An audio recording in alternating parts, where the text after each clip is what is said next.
What's one thing you still want to change about the tennis world before you're done? First off, I'm never going to be done. When you're retired, you die. One coaching moment that changed you. Venus and Serena. I do it differently. I build. I've had so many people in the NBA or National Hockey League. Their kids came to me. The genetics were there, but they were a marshmallow. They wouldn't go for the jugular. And I saw that with Venus and Serena. It was baked in double crispy from birth. That was already there. You're a donkey. I can make you a world-class donkey. Trust me. Or if you're a turtle, I can make you a better turtle, but you're still a turtle. People got it backwards. You want pressure. It's a compliment. It's a privilege. You want expectation. You got to get uncomfortable to get comfortable. If you're not getting better, you're getting worse. All greatness comes from you. Whether you're in the front row or the back row or not even the building, anything's possible. Some coaches teach the game. Rick Macci changes it. A legendary coach whose fingerprints are on 5 world number ones, 8 Grand Slam champions, and over 300 national title holders, from Capriati to the Williams sisters. Rick has trained the greatest, not just in strokes, but in spirit. Let's go all in. So let's go back, Rick, and take us back to the first call from Richard Williams. What made you get on that plane to Compton? First off, it was May 1991, just like yesterday. I get a call from this guy, Richard Williams, and I didn't know who he was. And he was the funniest guy I've ever talked to and met. He started cracking one-liners right off the bat. And he goes, I got these 2 daughters, Venus and Serena. They're 9 and 10. They're going to change the game. And remember, I had Jennifer Capriati at that time. Well, she already left. She was top 10 in the world at age 14. She won the national 18 and under as a 12-year-old. Are you kidding me? So my blueprint, obviously, for greatness was like no other. But that's one of the reasons why he called me. And he said, Rick, you got to come out here and see my daughters. And I promise you one thing. I won't get you a shot. I'm going, who is this guy? He's the funniest guy ever. The only thing I knew about Compton was back then, like riots and all kinds of insanity. And it was May of 91. Summer camp started in June. So it was a little slow. And for whatever reason, because I never go see someone, they either come to the academy or I see them at a junior tournament. Whatever reason, I said, I'm curious. I want to take a look. So I went out there, flew to LAX, the hotel that night in Compton. Both Orsine and Richard come in, Venus and Serena, one on one leg, Serena on the other, hugging and kissing, just like you saw in the movie. Okay, listen to this. This is crazy stuff. He pulls out a piece of paper and he starts grilling me like I'm in a deposition. I go, but then I start thinking, if this guy's going to let someone in his circle, he wants someone that's been there, done that, father figure, role model. So I kind of got it, but it was brutal. He knew more about me than I did. Okay, I'm going, but I respected it. But I didn't know if they were any good in tennis. I didn't know. So we talked for about 3 hours. The next day, they picked me up at the hotel, the same exact bus you saw in the movie. Exactly. Spot on. He goes, we're going to East Compton Hills Country Club. So we get in the bus. I sit in the passenger side. Listen to this. Well, I looking back, there's Venus and Serena, these 2 little munchkins back there, McDonald's wrappers, Burger King, smelly towels, ball hoppers. It was like a train wreck. And I'm going, what in God's name am I doing in Compton, California? I was at a 5-star resort. I was at Greenleaf Golf and Tennis Resort, Haines City, Florida. And so here I am. I didn't go over the rainbow. I went over 2 rainbows. I get in the passenger side and I sit, a spring is sticking up. It harpoons me in the buttock. I'm going, whoa, this is crazy. I start to put on the seatbelt. He goes, you don't need a seatbelt. Okay.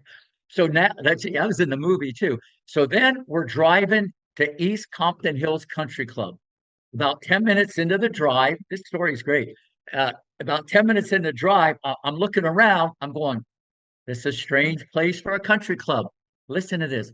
We pull up to a park, people smoking, drinking, passed out in the grass.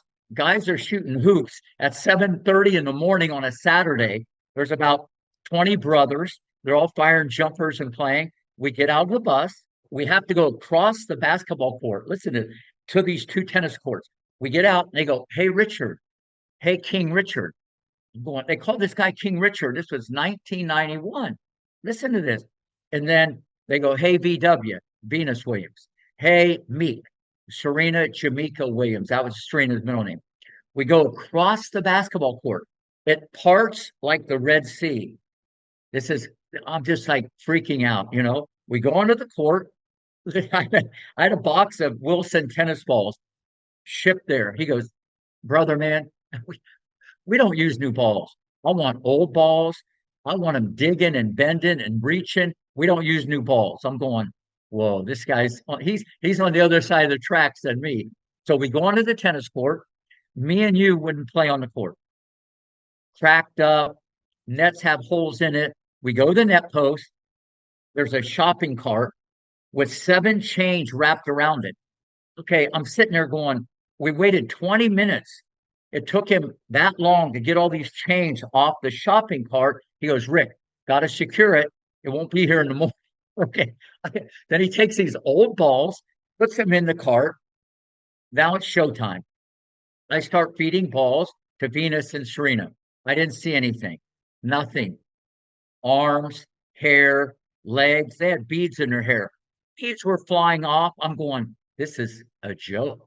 I saw some athleticism, but I didn't see anything. But it's a great lesson. Any parent, coach, Rick Macci, or you, never judge a book by the cover. The cover amazing, the book bad. Cover amazing, book bad. So I didn't see anything. And remember, I had Capriati, poetry in motion, racket back in the parking lot, low center of gravity, great fundamentals. I mean, Jennifer was amazing. Okay, now I'm seeing this something that was out of control. Maybe 100 in the United States, but I see that movie every day of my life. So then the whole landscape changed. I said, let's play competitive points. It was going to be me and Serena against Venus because Venus was more mature. Serena was in outer space. She wasn't even there yet. A plane would fly by and she'd wave at it. I'm going, I don't think this girl's going to be number one in the world, you know? So we start playing competitive points. I'm getting near the end here. The whole landscape changed. There was a burning desire inside these two little girls I never saw my whole life, ever, ever. They'd run so hard for the ball. A couple times they fell down. I don't see that in girls. That doesn't mean you're going to be number one in the world. But that's going to help you in the game of life. Okay. And then because we were competing, they started popping the popcorn, extra butter. The feet got better.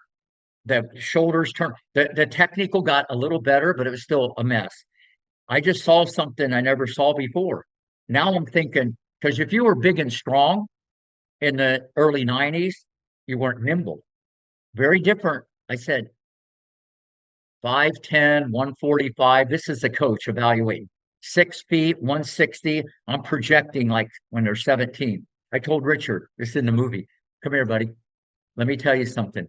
You got the next female Michael Jordan on your hand. He puts his arm around me. He goes, no, brother, man.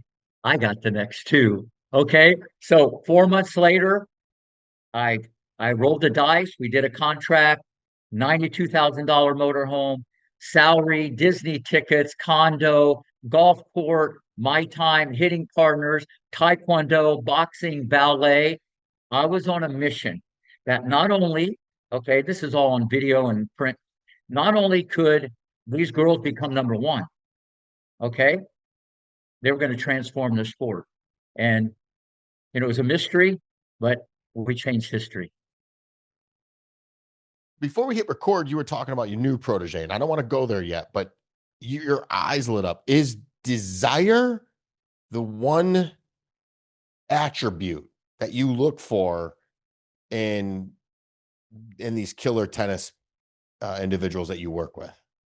Well, it's one of the most important. Okay, what's inside someone? And as I said earlier, what you may see is different than Rick may see. I look on the inside, how they compete.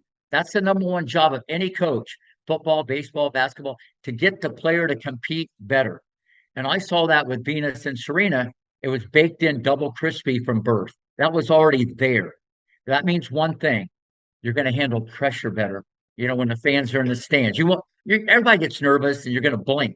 They were all about the competition. Now, you got to have the thoroughbred to win a derby, but now I'm seeing speed, quickness, size, strength, and I'm seeing all these things that the biomechanical part or the technical part or the strategic, I can put that together like I did with Capriati, Sharapova, Kennan, Meskina, Pierce, Roddick. Okay, that's the easier part, but you got to put it on someone that already brings something to the table. So yes, you can become a better competitor as you go down the yellow brick road. But if that's what you're all about, and that's what you see in Coco Gauff. Coco Gauff, family of athletes, they were competing all the time. Then if you have other qualities, it makes life a lot easier. That's a beautiful story. I want to set the people that are listening to this. If you're not on YouTube or Spotify watching it, Rick is a 71-year-old white dude, and he's not assuming at all. And for him to be in Compton, California in 1991, we're in the height of the gangster rap era. That was when Dr. Dre, who was Compton, California, was just launching. So I believe we're only a couple years removed from the Rodney King beatings. So this is the Rodney King riots, I should say. I commend you. This is what I see in you, Rick. I'm re-listening to Think and Grow Rich, and it talks about you have to have faith, desire, and then take action. You're the action component of this. They had the faith, they had the desire, they needed to take the massive action, and that's what you do. Do you agree with that? Absolutely. Listen, if I don't roll the dice and fund the whole project, would they have been great? Probably, but I expedited the learning curve. I added some sprinkles and cherries and help them become bulletproof. Like Venus and Serena said at the after party, after the red carpet, the movie, when we all got together, they said, the best compliment I've ever had in my life. She goes, Rick, you and Daddy brainwashed us to become number one.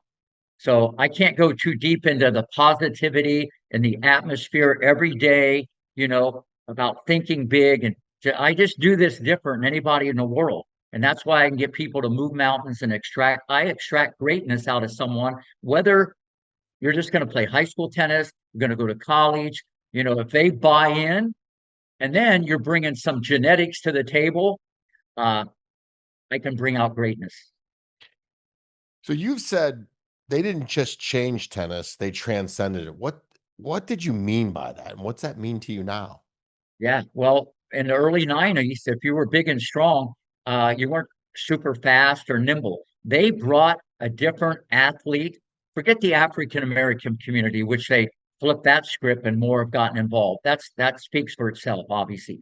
But they were Olympic sprinters with a racket in their hand, and their backbone was actually better than their backhand. Okay, I'm just telling you, now you got people in other countries, maybe instead of their daughter going into volleyball or track and field, whether it be Belarus, Russia, Ukraine, tennis, there's so much money at the top. A different athlete has come in. And now, if you watch women's tennis, now many people, 5'11", 6 feet, 6'2", but the difference is they can all fly. You know what I mean? Where before it's like that in all sports. That's sports in general. Everything's quicker, faster, bigger, and stronger. But Venus and Serena, we flipped the script. And listen, there was people telling me Venus doesn't move that well. I think it was some ballet dancer did up Broadway. I'm going, I don't know what that guy's looking at, because she could cover the court in 2 strides, and there was a rage. And when you have a rage, you run even faster. So they changed the game. They brought in that athlete into tennis for sure. It's the people that you've worked with, the talent is outstanding. So you must have an eye to evaluate talent. What are your eyes catching that others don't? Like you just said, you talked about Venus not being fast. Well, what are you seeing that others are missing? Well, I don't know about other people because they're playing checkers and I'm playing chess. I do this for a living. I evaluate talent, just like the little Ukrainian girl I have, we can talk about later. They can't project. People look at something right now and they make a decision, but they don't understand, 5 more inches, 20 more pounds, one more foot. It's a big difference when you're 10 and 16. People, they don't look like that. I've always projected and I've always analyzed things since I was a kid to figure it out. And it's not just tennis, it's all sports, whether it be quarterback, base. I mean, I'm very good friends with a lot of people in other sports, and I give them my opinion. I just see it differently. It's all the intangibles, the nuances, the subtle things that people do, whether it be a quarterback or a basketball player. I played point guard back in the day in the Hall of Fame in my high school. I always look at it differently. I never look at it vanilla on the outside. I don't look at it like that. And I always go deeper. And I just knew if Venus and Serena had the opportunity, the best hitting partners, and obviously the best coaching of how to build something that could get there, but more importantly, stay there. Many people can get there, maybe, but they disappear like Casper the Ghost. They could stay there. So that was it. That was it with them. And so I don't know what other people look at. They look at results. They look at the forehand or the backhand or the serve. They look at the wrong movie. I always look at the inside, number one. Then I go to the genetics. Did the mom or dad, were they a boxer, a weightlifter? Did they play track and field, volleyball, NFL, NBA? Listen, I've had so many people in the NBA or National Hockey League where their kids came to me. The genetics were there, but they were a marshmallow. They wouldn't go for the jugular. Maybe cuts both ways, maybe too much money, maybe entitlement. You want your kid rough and tough, but then you go to the mall and buy him a Gucci bag. That doesn't work, okay? This is an art to this of how to hug them and squeeze them. That's what I loved about Richard Williams. Listen, my time with Richard Williams, I should be in the Hall of Fame just putting up with that guy. If you saw the movie, that guy was brutal, brutal. But I was in it for the girls, not about Richard, even though he was my best friend. So, and I respect him as a dad, amazing father, and that trumped everything. So that's kind of what I look for is like what's on the inside, then the genetic base. Because listen, sports is about movement. If you can move, I mean, speed and quickness, and that's in the eye of the beholder. Okay. Even if you're nervous, you can save the day because you can play defense and hang in. You know what I mean? So I always look for the movement, the genetic part, and then on the inside, are you going to go for the jugular? Rick, I own several businesses and this podcasting is just absolutely exploding and having fun, but you're literally giving people the recipe for business as well. If if you own a company, which a lot of the Heart of the Life Nation does, he just gave you the recipe when you're hiring people.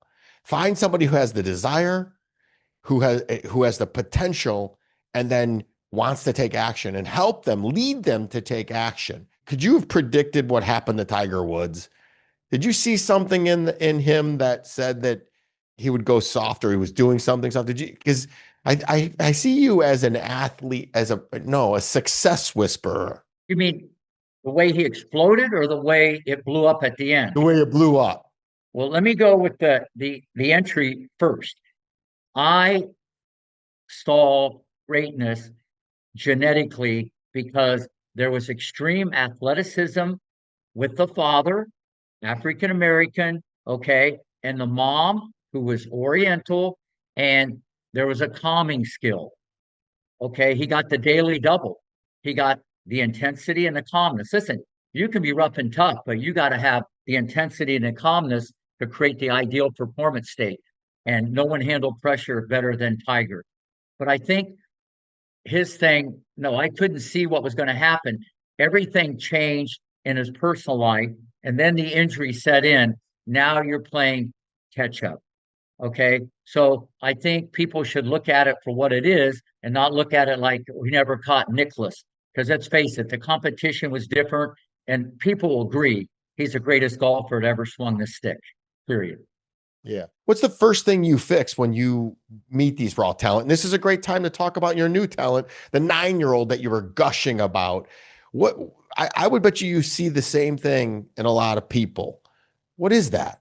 First up, there's going to have to be eventually an alignment with the parents. If the parents are like crazy, which that's not all bad, you got to be a little bit. You know what I mean?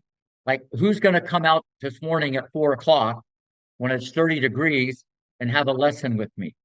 Okay, not a lot, but there was a 9-year-old from Dubai. So listen, it is what it is. You got to get uncomfortable to get comfortable. Oh, Okay, if you do things you don't want to do, your mind gets stronger. Okay, but a lot of people don't understand. It's the exact opposite, and so they're improving because they do physical things, but they're not developing the mental part. So to answer your question, to me, the first thing is the movement. Okay, that's the biggest thing because tennis is a movement sport. You look at Nadal, Federer, Djokovic, the one common thread, they all can fly. You look at Alcaraz Center, they all can fly. Okay, that is an X factor. It's not the forehand backhand serve. That becomes the icing, but the cake is movement. Okay, so I look at that first. Listen, if you're a donkey, I can make you a world-class donkey. Trust me. Or if you're a turtle, I can make you a better turtle, but you're still a turtle. Okay? It is. I'm not going to make a donkey into a thoroughbred. I'm not passing judgment. Everybody can improve a lot. But what you and I are talking about, to be one of the best in the world, that's rare air. You got to have more stuff in your pocket genetically. That's good. I mean, 100 in the world, that's nothing to sneeze about. Or going to University of Georgia or Florida on a full, and that's great. But what we're talking about for me, because listen, ever since Venus and Serena, I never dove in. Even though I've asked 10,000 times, I got the next Serena. If you knew the amount of videos I get, I got the next, I got the next for the last 20 years. And I never dove in. I said, listen, you want to come here and play with other kids, but I can't get involved. And I'm definitely not bankrolling anything. I'm not going to get into that game until the little Ukrainian. Okay.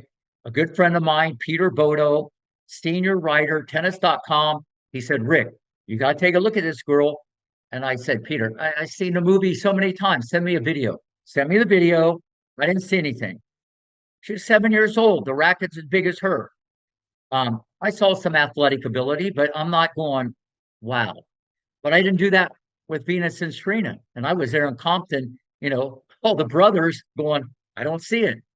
So I said, listen, if they want to come so I can see it live and in color, when I see it live and in color, when I can feel it, taste it, smell it, interact with the parent, when I can go under the hood more, I'll get a better feel. So they showed up on a Saturday, just like yesterday. This was 2 years ago. I was teaching a 12-year-old boy, had her come on the court. You know me, by now. I want to get right to the competition. We're not gonna date for like 4 months. I'm going right in there. So I could put her on the court with a 12-year-old boy. After 5 minutes, you come looking at the mom, like about 5'8", 5'9". I'm already scoping the whole thing out. The speed, it was like on steroids. The quickness and the athleticism. I'm going, interesting. And it was personal, already personal between her and the ball. I'm going, whoa. Now you get that in a female athlete. With a guy, you got to have that, or you're not going anywhere at like high level. And right then and there, I said, listen, if you guys want to move to Florida, she can come to the academy. It's expensive. I can't give her private lessons and stuff like that. no contract. But if you want to come here, it's a lot better than New York, Vermont. You can play tournaments every weekend, blah, blah, blah. They saw the movie King Richard, obviously, and they knew of me. And it was almost like God sent them to me. And they said, we're moving. Here's where it gets interesting. Now they said, we're moving. They move here on their own. Okay. Now she's on the court, and I'm watching it all the time, every day for 30 days, besides doing what I do. I'm going, I see where this is going.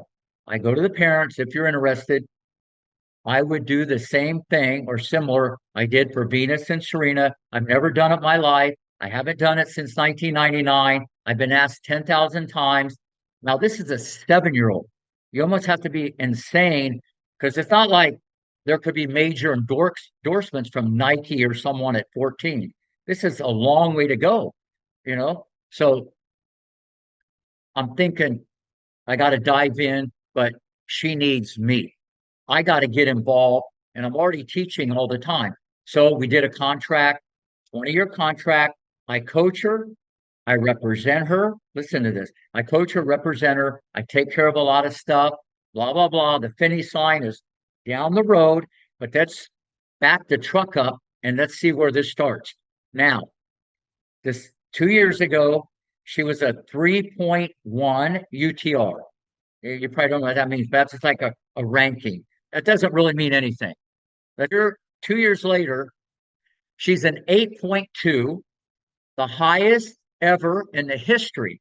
That means history of the UTR. She's only 4'6", 68 pounds.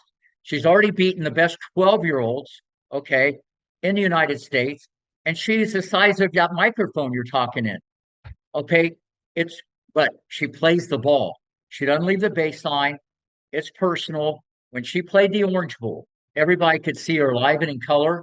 Every manufacturer, apparel and racket, which I know them all and they know me, and they've seen videos and they've seen everything and they've heard of her, freak out. No one's ever sang like it. The way she's been put together, I changed all her strokes. She doesn't back up. She's like Joe Frazier. She's staying in there punching. She's playing the ball if she can get to it. 3-4 more inches, 20 more pounds, it's going to explode even more. But more importantly, the best part of her game is not what you see on the outside, which is crazy. She won't go away. Even if she's getting squished like a bug, she won't go away. Every interview her and I do, okay? I could have had her here today if you wanted. Every interview that we do, they ask her, what do you love about tennis? The competition. I love to compete. Okay, instead of, oh, I like friends, I like to play, all about the competition. When you keep score, she's relentless. Or I wouldn't have got into this. And one final thing, I love the mom and dad. We're all in alignment. She's a little kid. She needs to go to the water park. She needs to be with her friends. She has to get straight A's. She's going to Disney World. Since I'm kind of the agent too, there's no rush to do anything. I could do a deal right now. Okay, right now, if I want to do something, I'm not getting in bed with anybody. It's slow. She's going to be a kid. Listen, I raised 3 daughters by myself from age 13. So I know that drill also.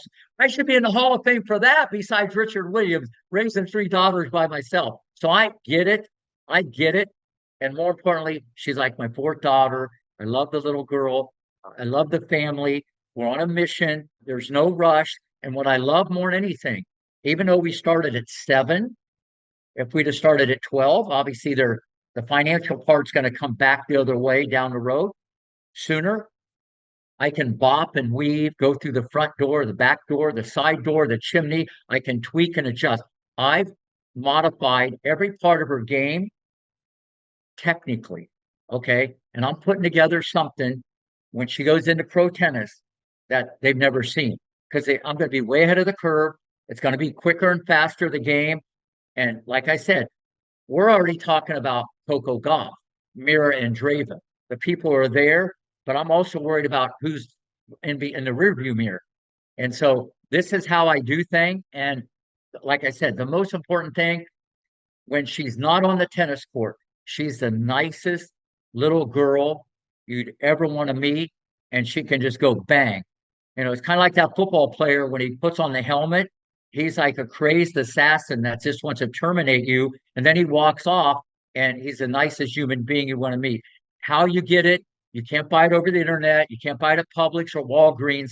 I don't know where that came from, but that was another gold nugget that I saw inside this child. Every box is checked, and I'm building something that the game hasn't seen. You are one hell of a leader. First of all, again, I'm going to go back to my listeners and I want to say, if you're not picking up that this man cares about his athletes, that's the number one thing to be a leader, is to care about your people. Having 3 daughters, he comes from the experience. The what I'm observing from this, Rick, and I do this in my company as well. I like to find people that had a rough upbringing, that maybe didn't have it so, rainbows and unicorns, that had a little bit of scarcity, that had a little bit of hardship. That gives them that killer instinct. And it sounds like that's what a majority of these people have done. How do you harness that and keep that burning desire going? Because that sounds like what happened with Tiger, how he just lost, we'll use eye of the tiger. It's like they lost that chip on their shoulder. And it's ironic because that very chip is what drove me to success. I've done so much therapy that I've put that chip down, but I've kept on because for me, it was all about my purpose. Is that what it is for you? And how are you keeping these athletes with that proverbial chip on their shoulder so they continue to grow? First off, great question. It's a team effort, or I wouldn't have got involved with this with Vlada. Her name's the Panther. That's her nickname because she's always on the attack. The Panther. You'll Google it and you'll see what I'm talking about. Listen, the parents, they're from Ukraine. The mom went back to visit her mom because she was sick, and bombs are going off 2 miles away.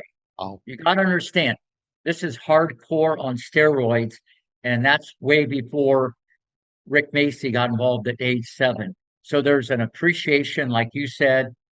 There's some rough and toughness, like I saw in Venus and Serena coming from Compton. You have a different perspective. You know what I mean? You have yeah. gratitude, you have appreciation. That's very important.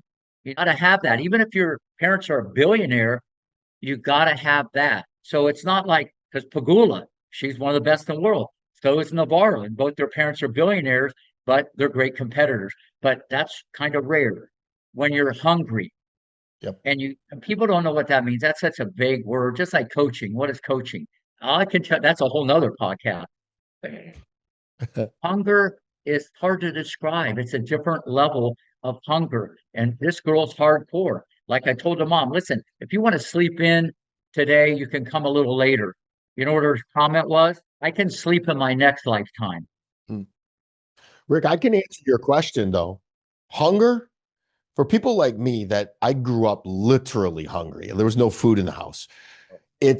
You said it from the very first question I asked you. It's desire, a burning desire to succeed and to win. And really, it's not even just to win, it's to just grow. The next step, a burning desire. So people that are listening to this, if you're a worker, if you're a manager, if you're an owner, it's having that burning desire to take that next step and just get a little bit better and doing that day in and day out from age 7 until 14 and then keep going. And that's what happened with Tiger. He stopped going. You just said something, and I think the viewers would like this. You know, um, my dad died when I was 10 years old. I was a Mm. very good golfer. Okay. I had a 4 handicap. Back then they called me the arrow. Now it's a sparrow. I can't even hit it that straight. So I've changed over time. So at age 12, I picked up a tennis racket. Okay, went down to the local park, taught myself how to play. Listen to this. No lessons. Hit against the wall. I love the wall. I love Wally. It always came back. There was no arguing. By 18 years old, I was the #1 player in Ohio Valley, no instruction. After basketball practice, my mom would drive me back to the school, behind the school, shovel snow, her lights on behind me with my T2000, and I'd be pumping balls for an hour after basketball practice full day of school, just to hit ground strokes because we couldn't afford to go indoor. Okay. And I didn't have a lot of people to play with because I got real good real quick because I was athletic. So all those gold nuggets and cornerstones are inside of me. And that's a big part of the way I teach. And I have as much passion at 71 as I had at 22. And I'm even busier now than ever. But this is what I do. I bring it out of other people and I don't settle. I never settle. I never settle. I never settle. And if you're not getting better, you're getting worse. And I prefer better. I prefer better. Listen, with everything I've been fortunate to accomplish and all the people I've coached and all that stuff, there's 300 and some national titles, and everybody's 7-time coach of the year. I could go in, but I'm just trying to get better, and I'm totally focused on whoever in front of me. That hour, that minute, that second, I'm going to do the best I can for that person. Your little Ukrainian girl's different because I represent her too. But this is for any business. Okay, it's what you expect of you. And see, I do this very different. I lead by example. I haven't sat down on a tennis court in 35 years. I still pick up the balls. I was doing a podcast, people go, wait a minute, why do you pick up the balls? I said, well, in 20 years, they never jumped up and went into the basket on their own. Or like, why do you answer your own phone? I said, it's ringing. I'm a different cat. Okay. I lead by example. Okay. I've been in that routine. I've become a machine. I get up every day at 1 o'clock. I run a half mile. I work out. I open up the park, Rick Macci Tennis Center, 3 o'clock.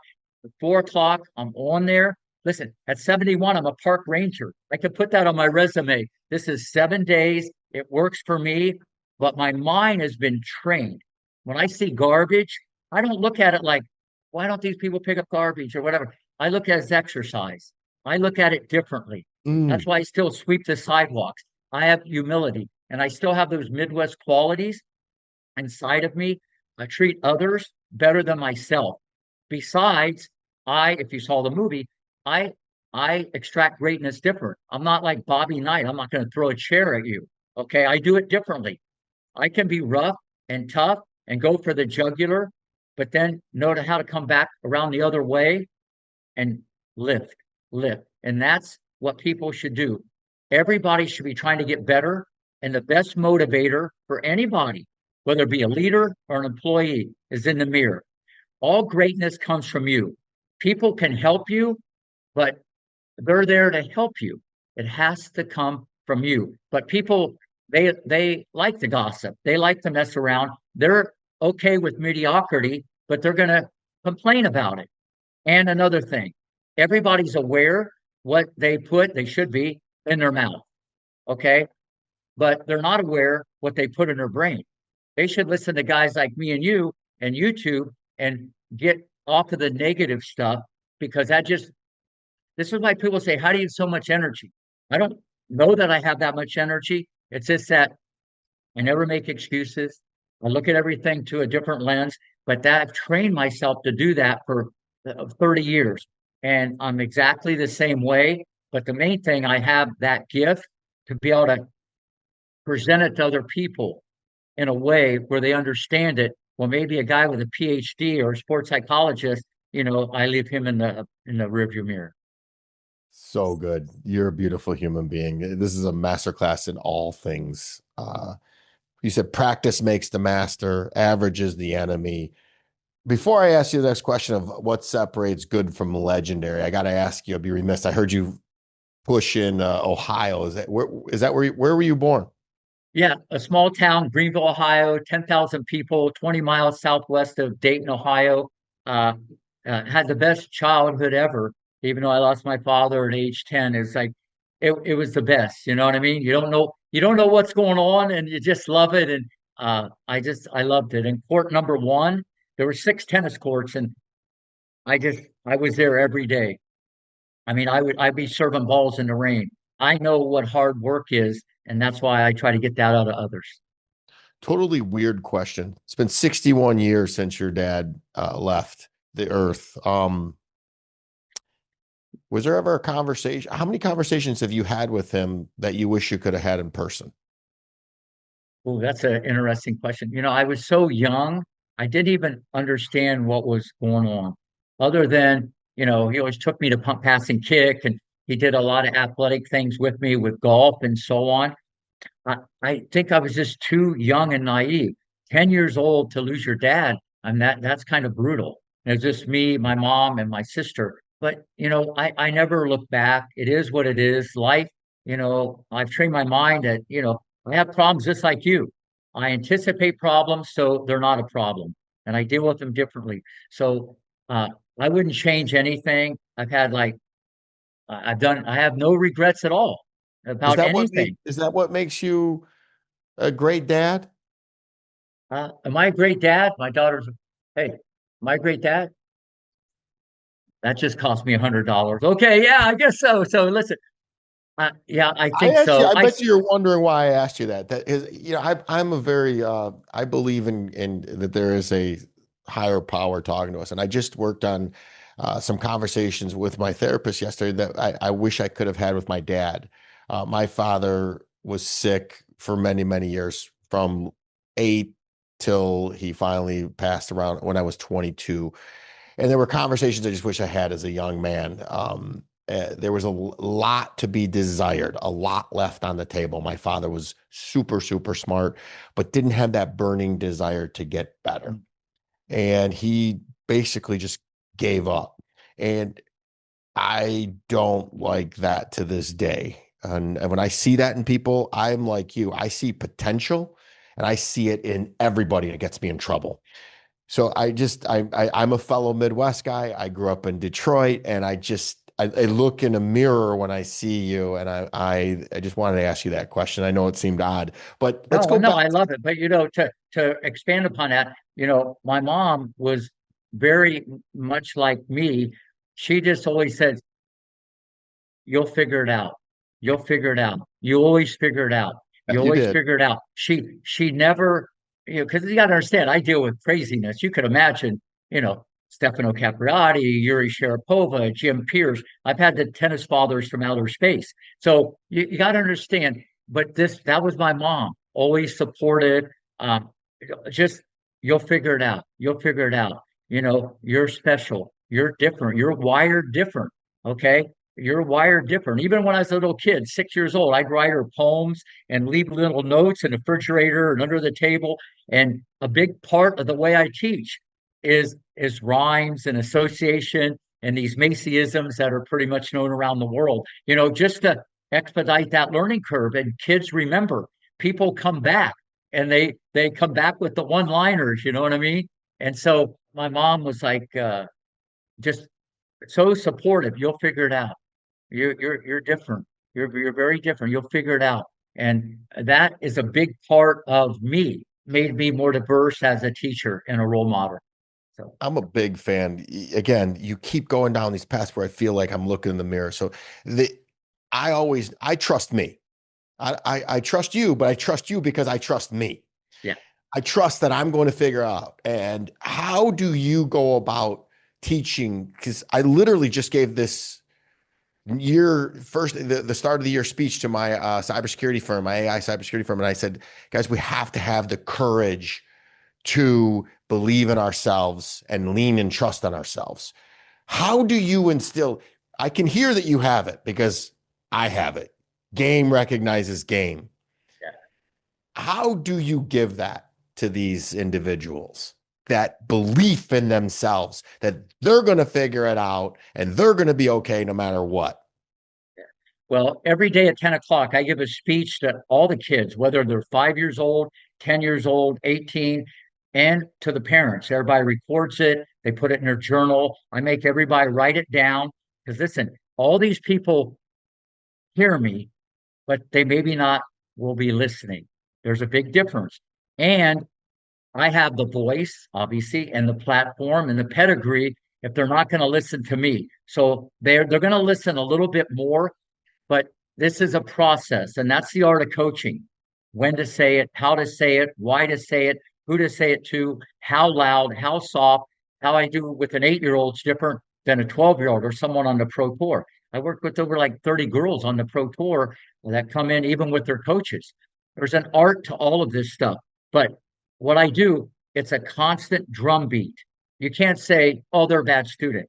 It's not where you start, it's where you finish. And it's brick by brick. Just like any business, people want it yesterday, especially in today's society. That's nonsense. You might get lucky, but it's brick by brick. You cannot take the escalator. You got to take the stairs.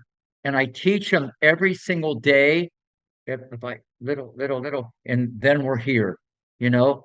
And no matter what your ceiling is, whether you just want to play high school tennis, go to college free, or pro, or you have number one. There's no doubt in Florida, the little Panther, she'll be number one. She's going to be number one. And we're not going to stop until we get there.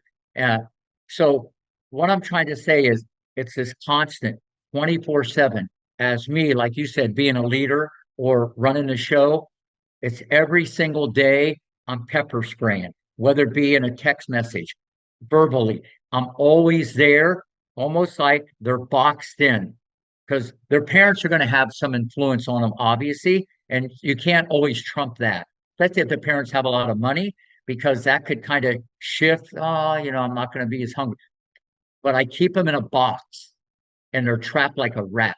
Okay, and I keep pepper, so I'm working on them mentally. The tennis part's easy for me mentally. And when I get them to run for every ball, not make excuses, okay, I see them like it was freezing today. Like 3 or 4 kids came up to me and said, "It's kind of warm today, isn't it?" Because I tell them to flip it. Because you think it's cold, it just got colder. If you think it's hot, it just got a lot hotter.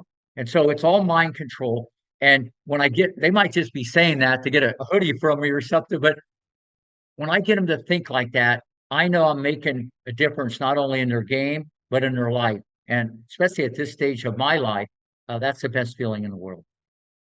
Rick, you got to write a book, man. Yeah, I keep thinking about I've Trevor written Mo. two.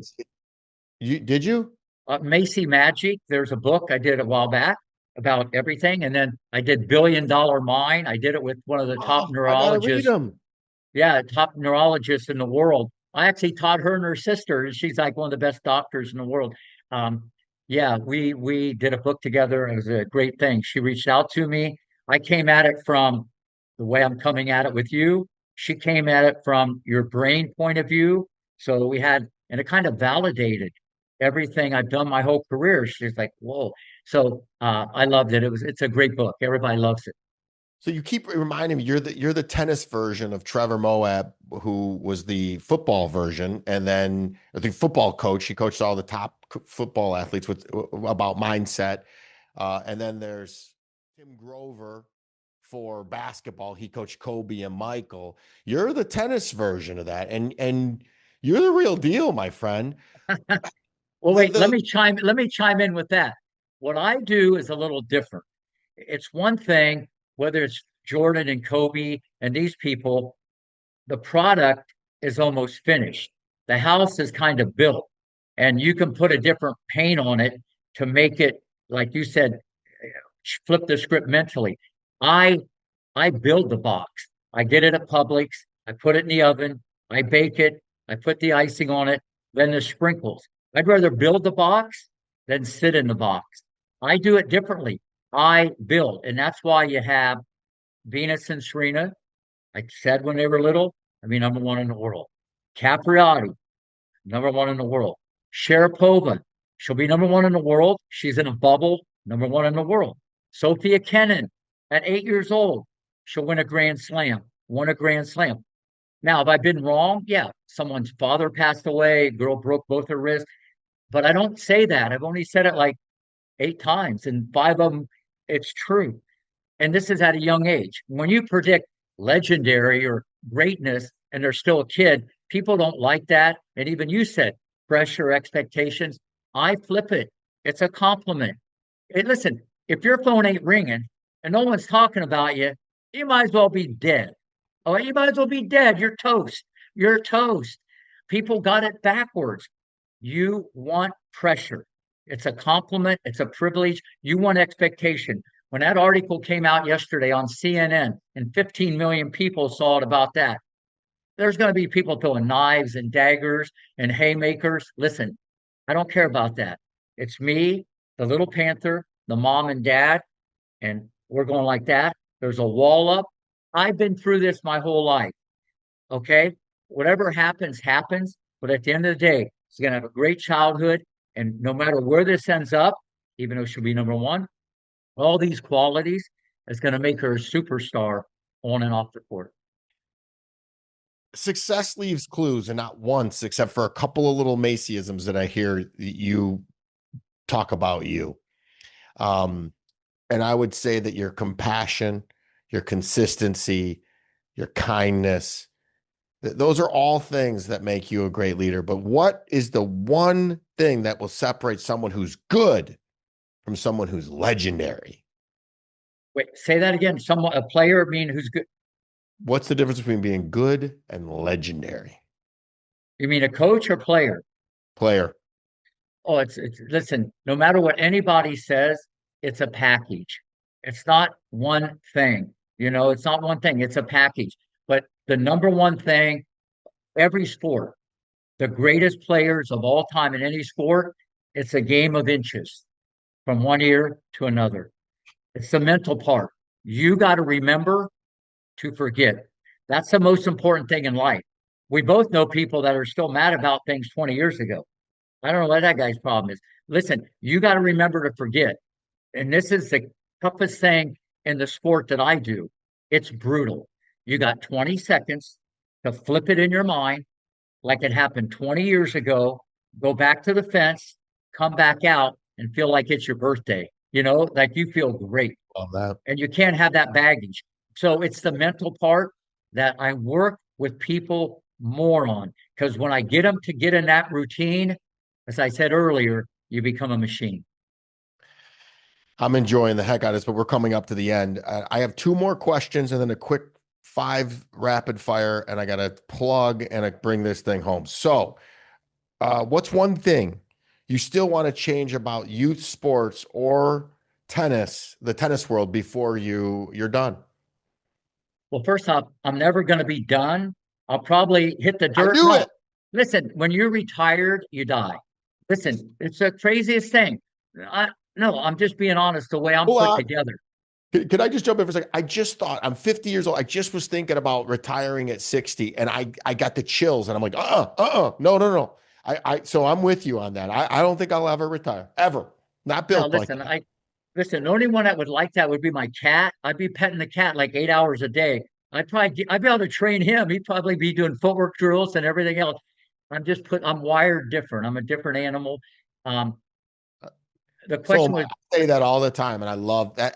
It's like I'm looking into a mirror, man. We got to connect. So we're so close. I'm gonna come up and yeah, visit. no, you That, come up to by see the the way, that Panther. 10 a.m. Speech that you give every day, is it a motivational speech? Yeah, it's one. It depends on if I have 10 kids there or 50. I kind of take the temperature of the parents and whatever, but there's some messages I send to the parents, and they don't know I'm sending the message to the parents. I can go through the side door, I can slide a little bit, but um, no, it's Are like they it's on beyond YouTube? Is epic. anybody recording them? Because I'd love to Oh hear yeah, it. everything's recorded on YouTube. Um, you know, so yeah, no, it's Sorry, gold. I It's got gold. excited. I do that. What's the one thing you want to change in the tennis world before you can't do it anymore? I'm gonna I'm gonna change the game with this little girl. That's the one thing that's gonna happen. But as far as the game, there's nothing I would really change because unfortunately it's getting faster and everybody's getting bigger. The rackets are like AK-47s, the strings are very explosive. It's so much power, but it's like that in every sport. So there's nothing that I would really change. I just gotta change the way I know it's going to be in 6 years. So the little Panther's locked, loaded, and ready to launch. So there's nothing that I would really change about the game of tennis. And I just want to keep doing what I'm doing because even today, I got better. But more importantly, I got mentally stronger today. Being out there when it's 30 degrees, teaching at 4 o'clock, I looked at it as an opportunity to get better mentally. And with all I've accomplished, I look at things differently through it's all life is perspective. And people have the wrong perspective. And so if I'm out there doing what I do, they almost feel guilty. I got to get out there and do the same thing when you lead by example. So I wouldn't change anything about tennis. And Rick, you keep saying you look at things differently and you're different. You're not. You're right. You're spot on, my friend. And at least in my book, I say that to myself a lot. I wish I didn't. We're not different. We just want so much more. I just, Yeah. that's it. It's Well, not different. listen, I have so many friends, Fortune 500 company. I mean, I could have run a Fortune 500 company. I could have been a basketball coach. I could have done anything, okay? Because once I go, I don't let go. Yeah. Okay? I don't let go. And that's why I I don't settle. I just keep going, I and love it. everybody gets comfortable. And even with everything I've been fortunate to accomplish, I just keep going. And it's what you expect of you. It's that game between Rick and Rick, that I play.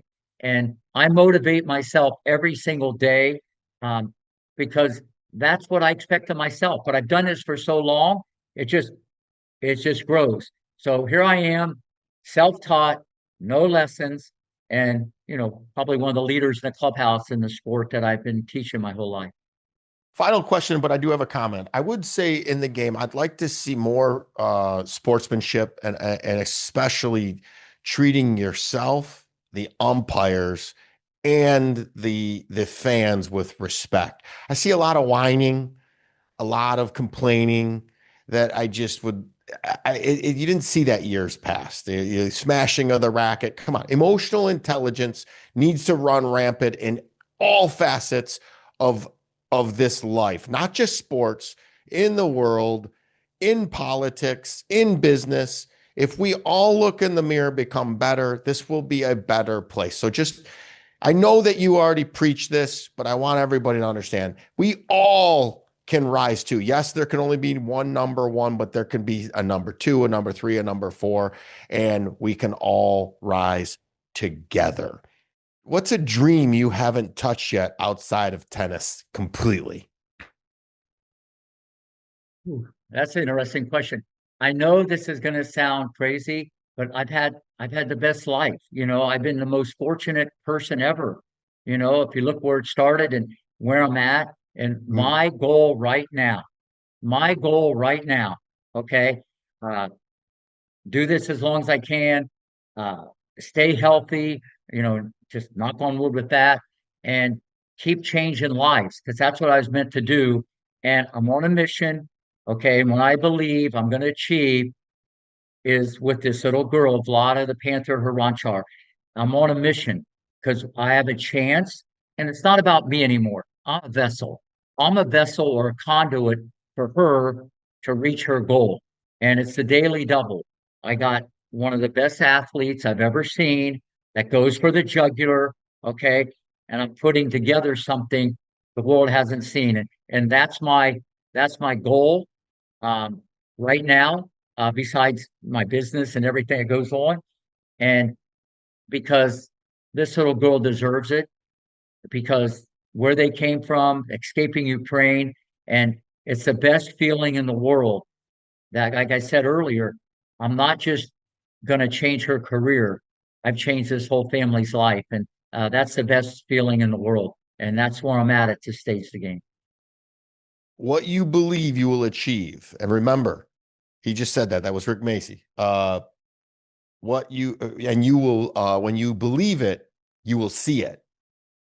Guys, think of that. Not I'll see it when I'll believe it when I see it. I'll believe it. I'll see it when I believe it.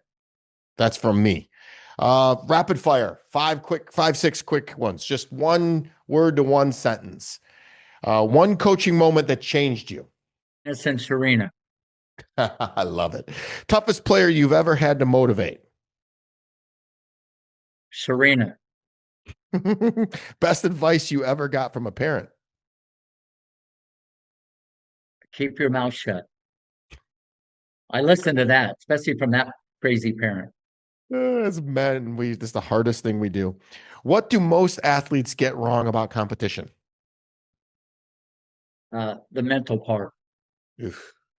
One thing you do every day that has nothing to do with tennis. Uh, Pet my cat. What's the cat's name? Well, I got three of them, Buddy, Munchie, and Lucy. So I got three. I got the trifecta, all three of Buddy them. Must Lucy. I have a Felix the cat, by the way. A lesson you still teach today that you learned from Compton. You're in the front row or the back row or not even the building, anything's possible. Anything's possible. These little girls came from 1991 Compton. And if you don't know what that is, go check Easy E, any of these gangster rappers back in the day. I had a blast with you. I cannot wait to meet you in person. Rick offers virtual private lessons, video stroke analysis, and in-person biomechanical training through rickmacci.com. It'll be in the show notes. He also shares free coaching gems weekly via YouTube and is currently accepting a limited number of new private students at his Florida-based academy. I can't tell you enough of how awesome this was. This was a masterclass. So, Rick, you don't just teach forehands and backhands. You teach belief, you turn sweat into skill, and kids into champions. From Compton to Wimbledon, from hope to history, Rick has changed the game and the lives of those who dared to dream. If you love this conversation, be sure to follow Rick, dive into his videos, and remember, your limits are only as real as you believe them to be. This has been Harder Than Life. Please rate and share this podcast. I'm active on all social platforms and love to hear from my Siegel supporters. Each and every episode is sponsored by my company, National Technology Management, the easiest and best IT company to do business with, delivering peace of mind with technology every day, even simplifying cybersecurity. Visit trustntm.com for more info. Until next week, be harder than life.